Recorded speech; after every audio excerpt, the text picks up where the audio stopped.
Hello everybody and welcome to another episode of Tom's Gadget Garage. Today I am super excited because we have the opportunity of doing an unboxing and overview of a budget electric scooter, which will take you from point A to point B without breaking the bank. Now, the scooter that we're going to be unboxing today is behind me, and it is the TurboAnt M10 Lite, which is billed as an ultra portable and, more importantly, an ultra affordable electric scooter. So, without further ado, let's pop that box open and see what's inside.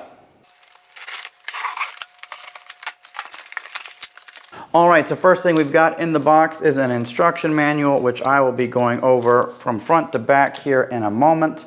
Next thing that we've got in the box appears to be our charger. So let's take a look at what we've got in here.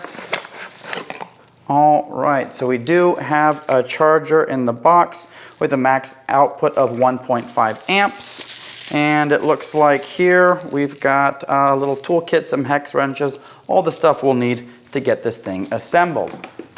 We've got some cardboard padding with some foam insert there to protect the locking mechanism on the stem. And then we've got some additional really nice foam. It's not the kind that explodes all over the place and makes a mess of your garage.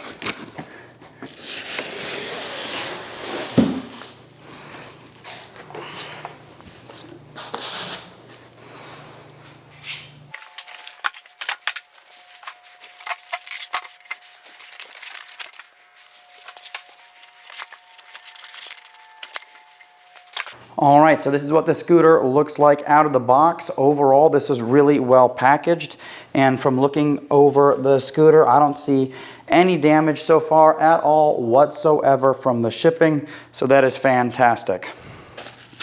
Now, one thing that you have here is the fender assembly that screws on over the rear wheel of the scooter. And then this is our hardware kit, which I will get opened up right now.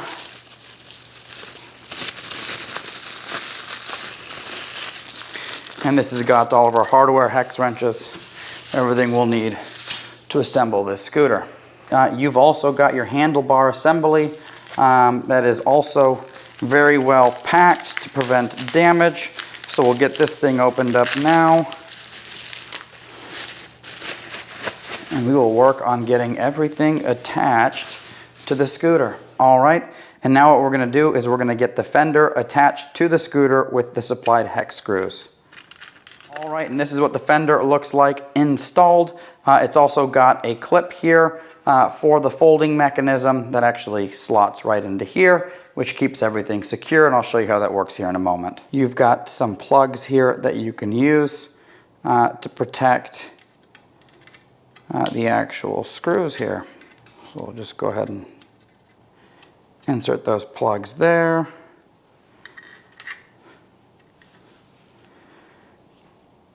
And that's to keep debris, water, and all that fun stuff out of here as you are riding around. Okay, those are all secure. All right, in terms of handlebar assembly, it's actually really simple. The first thing you're going to want to do is connect this cable here. That's all the controls from the handlebar to the rest of the scooter. And then you'll simply tuck these wires here in to the stem carefully here. And then you simply slide the handlebars onto the stem. And it's as simple as that. You can finish this off by inserting the 4 hex bolts that are included.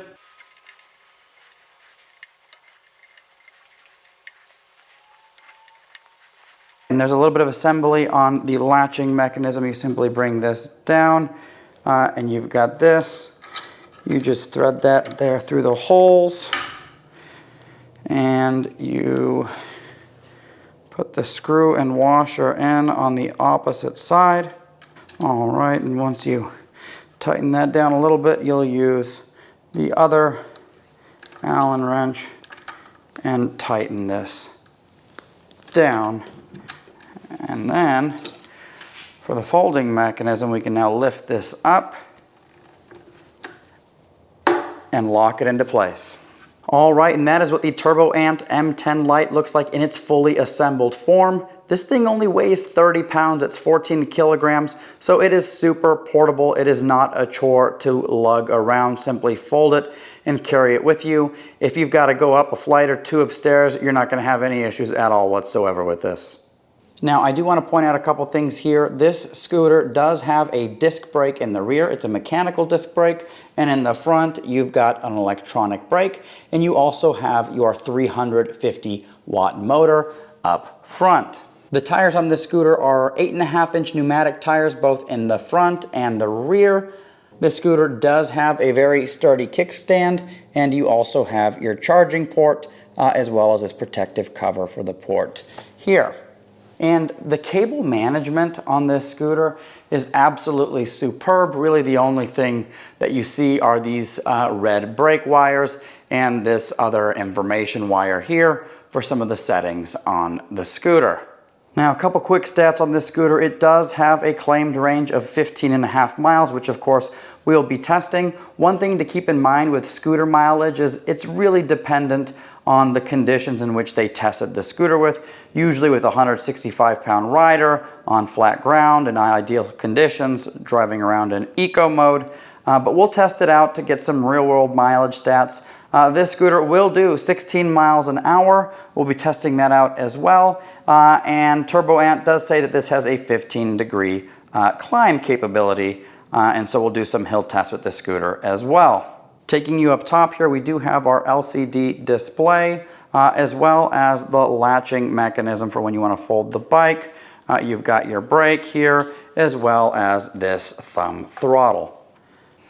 Now, powering the scooter on for the first time, you will see the speedometer in the center, and you've also got the remaining battery represented by the bars on either side of the speedometer. You also have this button here, which allows you to toggle between mode 1 and mode 2. This particular scooter has 2 modes total, and those modes determine your riding speed. So one other thing I want to call out up here on this scooter is it does have a USB-A charging port. So if you're cruising around, your battery's running low on your phone, guess what? You pop the cable in and you'll be able to charge your phone on the go. And the final thing I want to show you here up top is it does have an integrated mechanical bell. So you simply pull this and you've got a really loud bell. So if you're riding around, especially groups of people, you're coming up behind somebody, you can ring that bell, let them know that you're there so as to not startle them. This scooter also has a 1.5 watt LED headlight, and you can turn that on by simply quick pressing the power button. And that will turn that on. And one thing to point out is you've also got tail lights on here. I don't know if they are brake lights as well. They are brake lights as well. So if you hit the brakes, those will actually blink. So that is super nice to see. Helps with visibility during the day and night. Now coming back up here to the deck, now that we have the headlights on, you'll see we actually have a light indicator letting us know that those are on. One thing this scooter doesn't have are turn signals, which is okay given the price point. This is a budget-friendly scooter, so you're not going to have all the bells and whistles, but I am really happy to see that it's got a headlight, a tail light, as well as working brake lights. And one last thing I want to leave you with is this scooter does have a maximum rider weight of 220 pounds or 100 kilograms.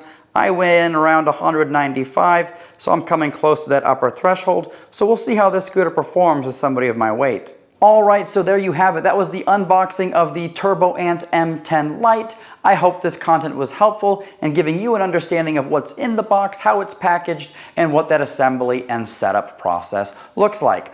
I'm going to go ahead and get this scooter charged up, and in the morning we're going to go ahead and take the scooter out for a ride, see how it handles, and ultimately see how it lives up to the specs in terms of maximum speed, maximum range, and all that fun stuff. So stay tuned, I'll be posting that shortly, and as always, thank you so much for tuning into Tom's Gadget Garage. We'll see you next time.